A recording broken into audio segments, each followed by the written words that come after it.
Официальная часть празднования Дня спасателя началась с церемонии возложения цветов в парке боевой славы в центре Сухума. Руководство и личный состав МЧС Республики отдали дань светлой памяти защитникам Родины, отстоявшим свободу и независимость Абхазии в Отечественной войне народа Абхазии 1992-1993 годов.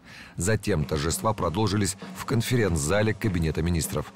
Поздравить спасателей с профессиональным праздником прибыли президент Республики Аслан Бжаня, чрезвычайный полномочный посол Российской Федерации в Абхазии Михаил Шургалин, руководители министерств и ведомств Абхазии.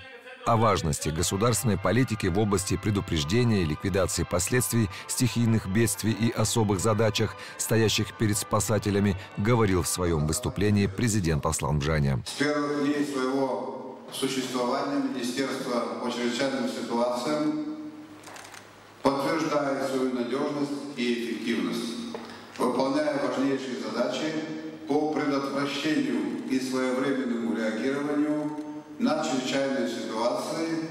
Вы первыми приходите на помощь попавшим в беду. Сотрудники МЧС Абхазии всегда на передовой. Преданность делу, мужество и готовность к самопожертвованию остаются вашими отличительными чертами, вызывая уважение и признание со стороны наших граждан. На вашем счету сотни спасенных человеческих жизней. Особо хочу отметить заслуги ветеранов МЧС, которые являются примером не только для действующего состава ведомства, но и образцом мужества и самоотверженности для всех нас. О готовности личного состава МЧС Республики к решению поставленных задач доложил министр, генерал-лейтенант Лев Квициня. Он особо отметил работу наших спасателей по осуществлению гуманитарной миссии в зоне специальной военной операции, а также новых регионах России. Доставка гуманитарного конвоя, пострадавших от войны районы Донбасса, абхазских спасателей в качестве волонтеров Луганской Народной Республики, эвакуация беженцев из зоны боевых действий – все это скромный вклад наших сотрудников в общее дело.